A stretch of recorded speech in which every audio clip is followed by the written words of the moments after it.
Hi, this is Michelle Pintado with Open Door Talk, and I am so excited because I am recording none other than my only friend and brother with Michael Regan. Do you guys know who Michael Regan is? I'm going to tell you in a minute. But did you hear my last episode, a little bit about me and a little bit about alcohol? If you haven't, trust me, go back, listen to it, because I am such a storyteller and everything that I talk about is definitely connected to the guests that come to my podcast, because we continue to elaborate and we continue to talk about these important hot topics. So here we go. Michael Regan is a licensed clinical social worker and credentialed drug and alcohol counselor level 2. He is a special friend of mine from New York. I have to tell you a little bit about how I met Mike. Him and I actually worked at Monticello Central School District. And while I was working there, which really were not my favorite seasons of my life, he was that light for me during that time. We met, we connected, we cultivated that social work relationship. And to this day, we're still really good friends. He is a brother from another mother. And he is my social work person. Every time I have a case that I need to review, or if I need to, pick his head, or just get ideas from him, he's the person I call. So he is just more than a friend for me, and we've been connected for a while now, and it's definitely been a friendship that I know that will be forever.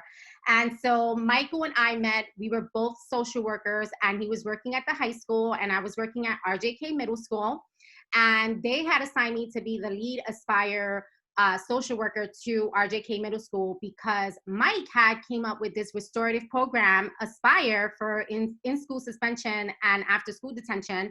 And he is a brilliant, let me tell you, he is a mastermind, brilliant social worker, because he has been a youth advocate to the community in Monticello.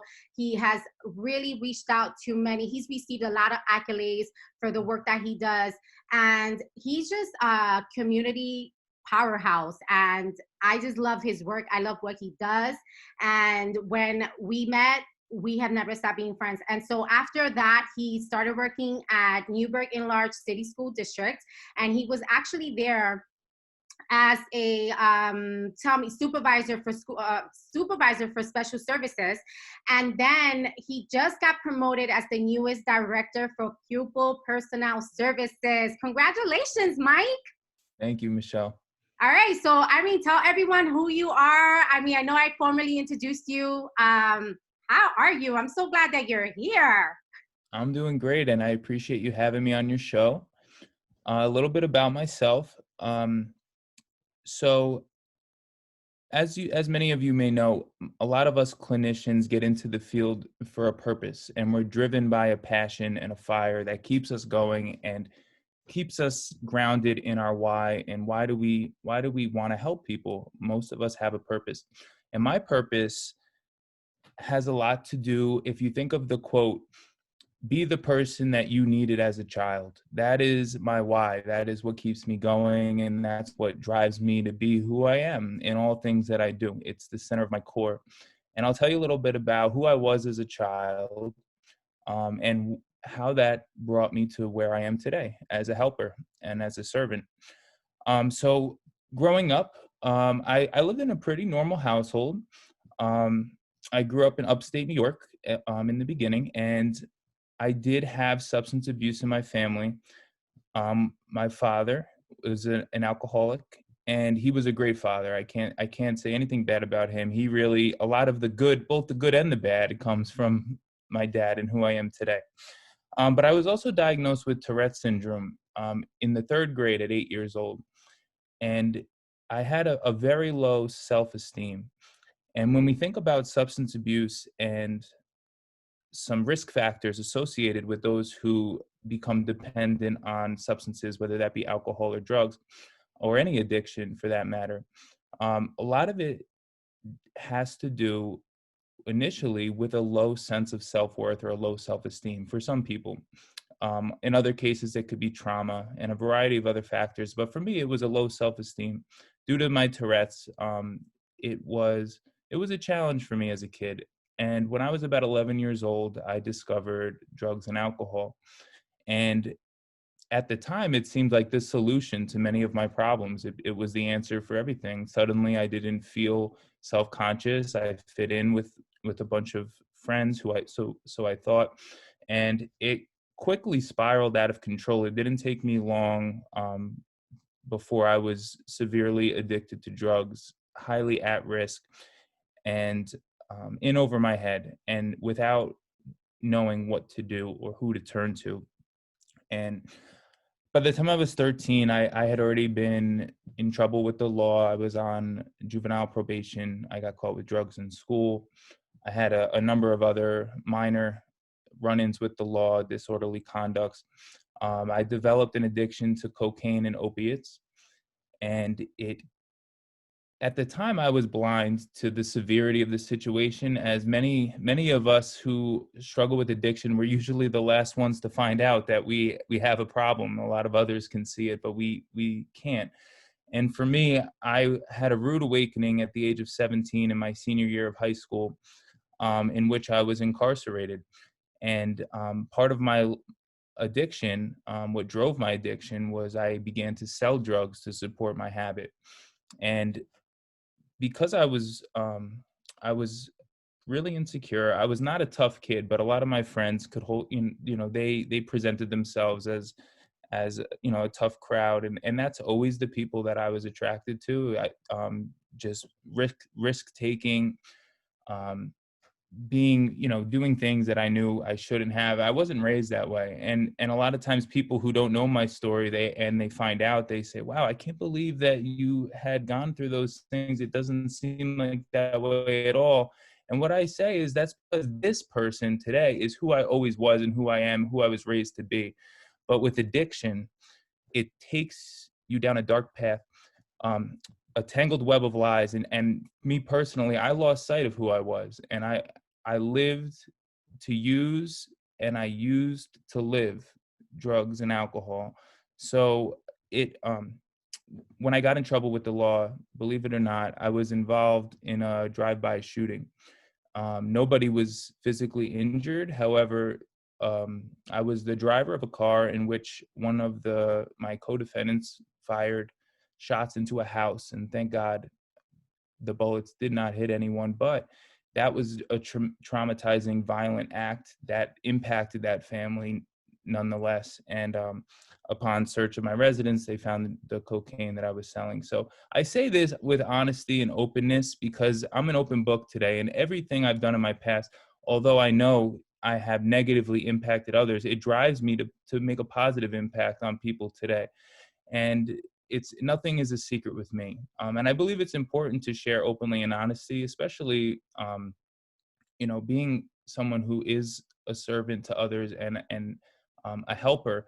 Sometimes our clients, uh, they want to know, how can you identify? And even if I don't disclose all of the nitty gritty details of my life, it allows me to empathize with others and know, although our stories, the details may be different, I can identify with shame, guilt, remorse, addiction, um, and a variety of other complications that I believe, many of us struggle with. And there is a stigma to addiction. And I don't believe there should be, because it's not a moral deficiency. It is a disease of the mind, body, and spirit. And when I was entrapped in that disease, I was not who I was meant to be. I was a slave to drugs and alcohol. And when I was incarcerated at 17, it was an eye opener for me. I realized, wow, my life is unmanageable and I am powerless over drugs and alcohol. And for those of you familiar with the 12 steps of recovery, that is the first step, to admit that I was powerless over my addiction and that my life had become unmanageable. It became very clear to me, in sitting in a jail cell. I remember looking out my cell and watching the TV that was playing in the room, and I couldn't hear it because I was in a cell, but I could see an advertisement for Penn State University, which is where I always thought I would go. It's always where I wanted to go. I didn't wind up going there. I went to a different university, but I was crying because I thought my dreams were over. I was looking at 15 years in prison, and I thought I would never see my family or my friends again. fast forward a little bit, it was a learning experience. I didn't change overnight. I knew I had to, I knew I wanted to, but it took time for me to learn the coping skills and strategies that I needed to recover. And I spent the next 27 months incarcerated, with adults. I was a youth, although my crimes were felonies. So I was tried and convicted as an adult, and I spent the next 2 years in jail, and that was the turning point for me to really learn where I was heading if I didn't change, because I saw plenty of examples while incarcerated, and I actually learned a lot from my fellow inmates who had been further down the road than me, and it taught me many, many valuable lessons. It's also where I found God, and I connected, and I turned to Jesus Christ. I became a Christian, and a born again Christian, and I realized that my higher power, Jesus, came here for sinners like me, not for the righteous. So that alone opened up a whole new chapter in my life, and it allowed me to have a second chance and realize I was forgiven, and I could turn it around. I just, And I get emotional thinking about it when I get this in depth, because it was a miracle. So fast forward, I hit the ground running. I knew I needed to change, and I knew actions speak louder than words. And upon the last few months of my incarceration, the judge allowed me to attend a community college on a furlough. I would be released from the jail for a certain portion of the day, and I would start attending college courses. And initially, my passion was to help others recover from addiction, because like I just shared, it's nothing short of a miracle when somebody is able to change their lifestyle and their ways and their thinking and their behaviors, and the grip that is so powerful of the obsession to use drugs and alcohol. And I wanted to be a part of that miracle, and that's why I continue to do what I do today in a different capacity now, as a leader in a school district. However, that is always my why, and that always grounds me to be who I am. So I got out, and I knew I needed to change everything: people, places, and things, my friends, the places I go, the way that I thought, the way that I presented myself. And I started attending a 12-step program, and I met a whole new group of people, and I worked through the 12 steps of recovery, and they've also taught me a new way to live. And there were many, many, many people in my life that played a powerful impact. I can't say ever that this is something that I did on my own. First and foremost, it is by the grace of God that I have a new life today, and that is what grounds me. But there were so many people that God put in my life. Everything from the teacher who helped me finish my high school diploma, who gave me a Bible as a graduation gift and allowed me to really dive deep and learn what God's will was for me in my life. And upon release, I found a sponsor. I would be remiss if I didn't mention the fact that I have extremely supportive parents who bless me with a safe home, a stable home when I upon my release, that I could attend college, and they supported me. And I want to recognize the fact that that is not the case for everyone. So I do consider myself blessed. And I always like to bring the conversation of equity into what we do, and I understand the concept of privilege. Um, and I do believe that in many ways, I had privileges that allowed me to excel quicker. And that's not to say that those who are not in a privileged position cannot overcome adversity, because there were many things against me as well, and I knew that I had to persist and change my life. And over the past 10 years, that's been my journey, is being a helper and joining the field of social work, pursuing my licensed clinical social worker license, and helping others. And I could say that being a part of the school system is such an honor and a privilege to be able to serve our youth, the next generation. And I see myself in so many of these kids who are struggling to find their way, struggling with their self-identity, struggling with trauma, and a variety of other factors. But I always am an advocate for these kids. And in this position now, I'm an advocate for the children by leading the adults and giving the adults what they need who work with these kids to remove barriers to their success and to empower them to be their best selves. Yes. I have to say that your story never really gets old for me. I've heard it a couple times and I'm always just blown away from the journey that you've been and where you are now today. And I find it fascinating that you mentioned in the beginning, you said, I, didn't know who I was. I didn't know what the will, what God's will was for me at the time, because you were messing around with all of these different things that were not heading toward the right direction. You were self-destructing. But I have to mention one thing. You said, I was always attracted to the risk takers. So I believe that you always were who you were. You are now an advocate for those risk takers, and you are still attracted to those risk takers. And so what I have to say to you is that I think that the purpose of your life was always there. You weren't living the life that you had to be living at the time to get you there, but you certainly had to get through those circumstances so that you can be here today. But I think that the essence of who Mike is, you've always been attracted to those that may get into a little trouble, because that's what you do now. And some people don't know this. This man, when Mike and I were working together at Monticello Central School District, he said, man, I need to plan a trip to the prison for these kids to kind of be exposed to other people that have committed crimes, and they're able to be educated and bring awareness and prevention. And that was Mike, y'all. I stepped into a prison. I never told him this, but I was freaking out. I was so nervous because I was in a room and I was probably the only other woman there, and there were nothing but men. And of course, in a quick second, I'm like, okay, I am in a room full of men that have committed like crimes, like third-degree crimes.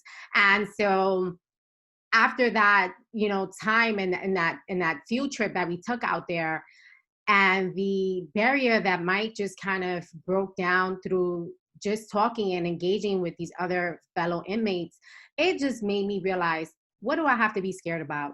These are people that have committed crimes, and yes, they made a choice, but they're still people. And this is what Mike does. He just breaks those barriers down so that people are able to see people for who they are, and then they can learn from each other. So I love that you mentioned the risk taker part. I had to write that down. I made a side note because you've always been that guy. That's who you are.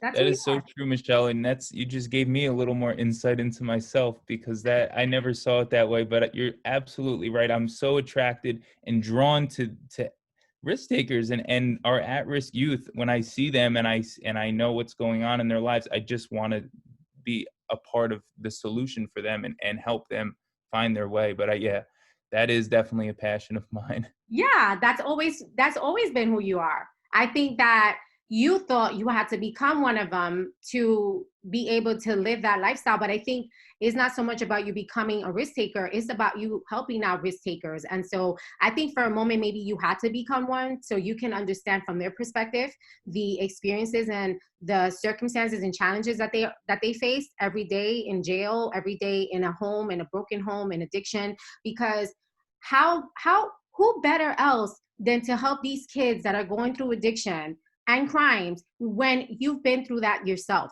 And I used to hate that statement before, where people would say, I mean, I could help you. I haven't been there, but I can help you. And I used to think, how can you help that person? And don't get me wrong, there are certainly people out there that definitely have a gift for helping other people, and they haven't really maybe experienced what that other person has experienced. So I don't want to take away from that. But it takes certain type of people to go through some things just as others, so that they're able to then reflect on their own perspective and their own experience, and then still be able to help and draw from that weak area that you've had experience in the past, and then be able to really flourish with that person and get to understand them where they're at, exactly where they're at, because you meet the kids exactly where they're at. I mean, Mike is so phenomenal. I just have to brag a little because there were a couple kids in the school, and there was this one particular kid that he brought into his house and said, you know, this kid is not doing well. He's hitting the streets. He's selling drugs. He's hanging out with the wrong crowd. And Mike took him in. Him and his wife took him in, and they sheltered him. They gave him opportunities, and they helped him out. So Mike is just not the type of person that goes to work and checks in 9 to 5. This man works 7 days a week, 24 hours a day. And whenever there's an opportunity, he's helping those around him because he wants to be that light and be able to, you know, help that next generation, so that they won't get into the wrong, you know, crowds or wrong, you know, or commit the, you know, or commit crimes. And that's who he is. He's a voice for the community. So this is why I'm so connected to my bro. I just love this kid because he has taken his own personal experience and has shed light in those experiences, and now he's that bridge, he's that gap. He bridges the gap for those that don't, you know, that are hopeless, that are not able to see how, you know, they're not able to help themselves or be educated in their own situation, but he comes in and he educates and he helps, and he does a lot of prevention work. So I just had to say that on a side note. But yeah, that's who you were. It really, I had to write that down, that risk taker part, because that's who you are. That's the essence of who you are. So here's a couple things. I know that you have worked in 2 capacities. You have been a licensed clinical social worker. Now you're a director. And I also know that you're also continuing with your sobriety. You have maintained your sobriety and you go to meetings on a daily basis. So how do you transition from one road to the other? How do you continue to become confident and be secure in your own skin, knowing, okay, yeah, this is my story. I'm an open book, and I still need to step into this role as a director and come into the school and still transition and be okay with that. So how do you do that? That's a good question. And I think it's been a journey to learn how to balance those two worlds and those two identities, because really they're one identity is what I've learned. And what I've learned throughout my life is that my recovery has to come first before anything else in my life. Otherwise, I lose those things. Just like the analogy of when the plane is going down and the oxygen masks fall off, you need to be able to put on your own oxygen mask before you can help the people around you so that you don't become incapacitated. And in that way, I need to recharge my batteries on a daily basis, spiritually, mentally, physically, and remember who I am. Because don't get me wrong, it could be, while I do have extreme empathy for the people that I work with, and I think you really touched on that well, while my experiences may be different, I can empathize with the struggle. And I think many of us clinicians can. And I don't want to ignore the fact that we also operate under evidence-based practice, and we are trained clinicians. So whether you've been through a really hard struggle or not, or I believe we are well equipped as licensed clinical social workers to handle a variety of complex issues. But when you have that layer of empathy, however that came about, I think that really brings an important element into the practice. So And let me I ask you a try to question on that. remember who I am is what I'm saying, and I do that through going to meetings, and I do that through staying connected with my faith and my family. And when I'm working, I stay humble. While I may be a leader, I understand my job is to serve, and my job is to serve others and make sure that they have what they need. So Love it. Yes, we are here to serve. So I have to ask you a couple of things. My you got my brain going in different ways, and I'm trying to keep on track. But I knew this will mhm. happen because, again, with my podcast, it is real, it is raw. I'm telling you guys, I don't, you know, we don't pre-record this. We don't talk exactly about the steps that we're going to be talking about. I mean, we talk about a topic and we go with it. So I have a couple questions. I know you mentioned the privilege part, and I think it's so important to touch base on that because if you guys don't know this, I mean, you guys are hearing this podcast, but Mike is a white Caucasian American male.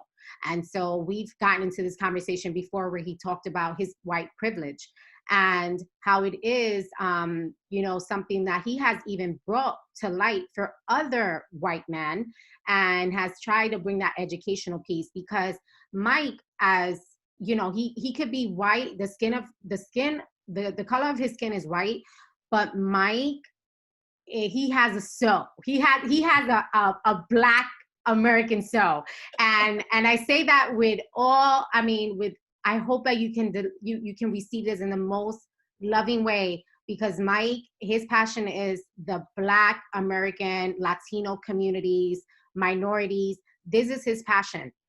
So let's talk a little bit about that. I wasn't planning on, but I feel that it's during this time. I think we should touch base on that really quickly. Absolutely. So part of my old role in my as a social worker, I coordinated the My Brother's Keeper program. And for those of you who don't know, the goal of My Brother's Keeper is to improve outcomes for boys and young men of color, recognizing that not everyone is entitled and privileged to the same opportunities as others. And there are systemic factors at place in our society at whole, as we know what's going on in society today. Not everybody has those privileges. And I think a lot of my white colleagues who haven't been exposed to diversity, or perhaps they just have a different philosophy on life. Some people struggle with the concept of white privilege, and they feel that, well, I struggle too. And I could certainly say I've had my fair share of struggles. However, I can also say that none of those struggles had anything to do with the color of my skin. And many of my struggles had a lot to do with decisions that I made that were poor. So that's not the case for everyone. And additionally, I think a lot of people with good intentions take the stance of being colorblind. And for a white male in America, it could be easy and convenient for me to walk around colorblind, not recognizing and valuing the diversity around me, and also the hardships of those who had a different life experience than me. And I would challenge you, if you are a believer in colorblindness or you struggle with the concept of white privilege, to embrace diversity and also try to empathize and think about in what ways have you gone about your life that you never had to think about race, whereas others, that's a very real situation. For me, I could go into an interview and pretty much anticipate that the majority of people around me will be of the same race and culture as me. And I can go anywhere and perhaps get pulled over by police and never have to worry about the fact that my race is going to be a factor in the outcome of that encounter with the police. Yeah. When I don't have children, but when I do, I never will have to worry about them interacting with law enforcement and something horrendous happening because of the color of their skin. Mm-hmm. So it is something that I'm always mindful of, especially as a social worker. And predominantly, I work with people of color and children of color, and I see it. It's so apparent to me working in the school system, the disparities that exist and the inequities that exist, and just the overall life experience. So my job is, I don't want to say I'm an advocate, because that implies that a white male needs to use my power to to help the oppressed. And I don't really like that narrative or the way that sounds, but I see myself as an ally in the fight for equity and racial justice. And part of what I do in my job now as an educational leader is I bring that to light. And I just ran a training on implicit bias, which is basically the fact that we all have biases, we all have stereotypes. It's part of human nature to categorize and make sense of the world around us. And due to the overexposure of Black people, Black males, people of color in negative images, and the underrepresentation of people of color in a strong or powerful positive image. And I'm talking about the media. I'm not talking about what is actually real in reality, but what the media portrays and what society portrays when you turn on your TV every day. That does create biases. We all have implicit bias, and we all have prejudices. A prejudice is really just a preference towards a certain group of people. And if you think about if your family member was stranded on the side of the street versus a stranger, would you be more likely to pick up your family member or a stranger? That's a prejudice. So then we talk about discrimination, which is the action behind those stereotypes and prejudices. And the discrimination, hopefully, when you're mindful of your implicit bias, people don't act on these things, but it is real. I mean, there's a lot of research out there that shows the likelihood of people of color getting poor interest rates on their home, or being incarcerated for and convicted of lengthier sentences for the same exact crime. So this And let is me, real. and go ahead. Sorry. It's embedded into our society, and it's our job. It's everyone's job. It's everyone's responsibility. We are all human beings. And at the end of the day, we're all brothers and sisters. So regardless of race, I see it, while I may not have caused this injustice, it doesn't mean it's not my responsibility to make sure everyone has a fair shot and the same equitable opportunities growing up. hmm Well, let me ask you a question. As far as when you were incarcerated and you had committed your crimes, do you feel, if you can go back to it, right? We're gonna do that 2020 hindsight vision where we just go back and look at that situation. And in your perspective, do you feel that you were treated differently than maybe other inmates that were of color? I could say that if I was a black male who committed the same crime of a drive-by shooting and getting caught with cocaine and intent to deliver, I would probably still be in prison right now, Yeah. because the judge had mercy on me. And you know what he said? He said he comes from a good family, and I'm going to make sure that I give him a fair chance. But while I was grateful for that opportunity, what about those who don't have a strong family or who don't look like me and are stuck in a situation where they're in a criminal justice court institution that is inherently biased? And I believe that Repeat I that most part. certainly would have. Repeat that all over again because you were breaking up. I'm gonna cut that entire part out. Talk from the judge's point again. When I stood before the judge and he had mercy on me, he gave me a lenient sentence. 2 years for the crimes that I committed was actually considered to be a lenient sentence. And think about the fact that I was involved in a drive-by shooting, and I was also convicted of intent to deliver cocaine. Had I been a black male in that system, I believe that I most certainly would have gotten a a much stronger sentence, because I know the judge, while I was grateful for the mercy he had on me, one of the things that he noted was that I come from a good family. And if you think about it, what does that mean for those who don't come from a good family or who don't look like me and have the same um, white privileged background? And I believe most definitely that I would have gotten a much lengthier sentence, and who knows where that would have led me today. And I do want to mention this because I believe this is just as much of an issue as the way in which people are convicted for crimes. The mark of a felony record. So when I got out, I was able to secure myself a job at a Dollar General, working for minimum wage. But nonetheless, within 3 months, being on state parole, I was able to secure myself a job. And I was able to go to college, and I was able to eventually get myself into the field of education. That is not the case for every convicted felon. And there are studies. Um, if you look up a study from Pager 2010, it shows that what they did was they researched about 220 people who had felony convictions, but they did a test where they sent one group of applicants in to apply for the job where they did not indicate that they had a felony conviction, and the other half did indicate. And what they found was that those who indicated they had a felony record were 3 times less likely to be called back for an interview than those who had not been convicted. And here's another interesting piece to this. Those who were black males were actually less likely to get a call back. Black males without a criminal record were less likely to get a call back than white males with a criminal record in that study.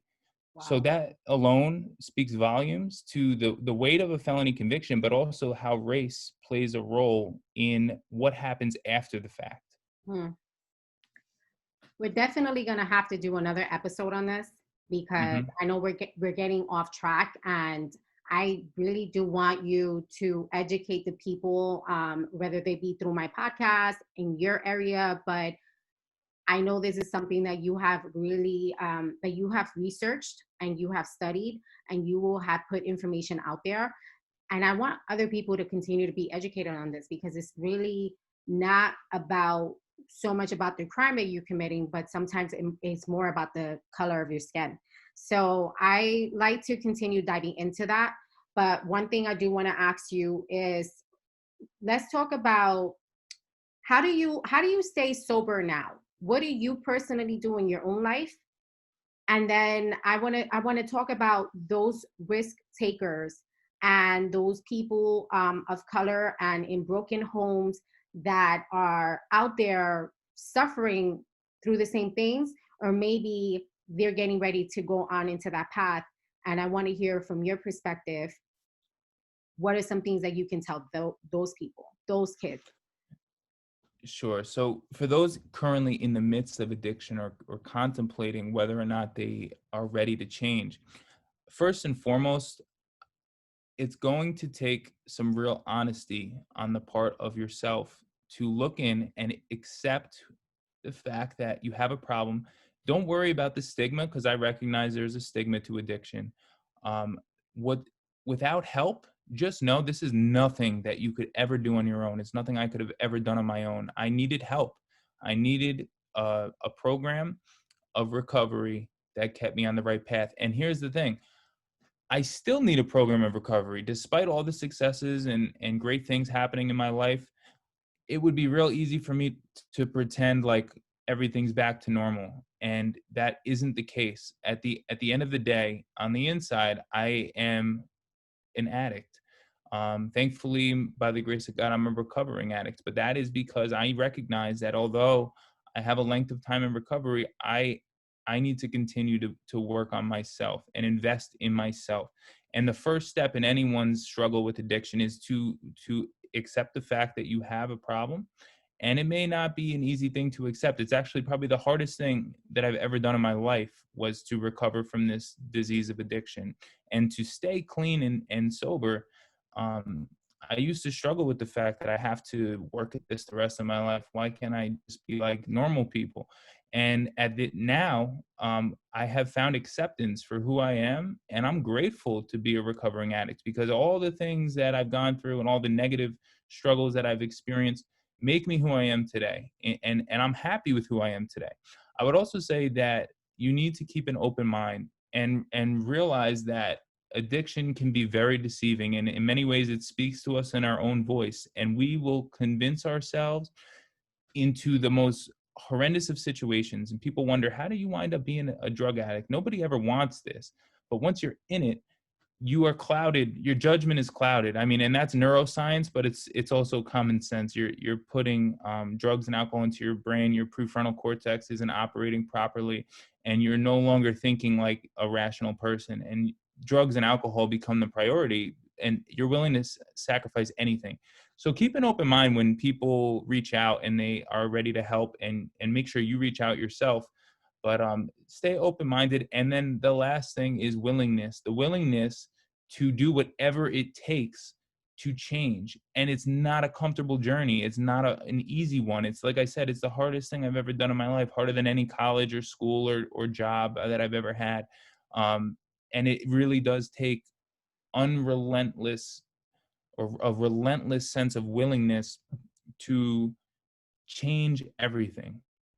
Yeah. Everything has to change, and that happens one day at a time. And what I just shared could be very overwhelming for someone in the grips of addiction, but I want you to know it starts with one step, and that's to ask for help. And once you do that and you continue down that journey one day at a time, because like I shared, I'm still an addict. So but if I don't continue to work on my recovery, I know that it's just a matter of time before I'm right back in the same situation that I began. So the honesty, open-mindedness, and willingness to recover.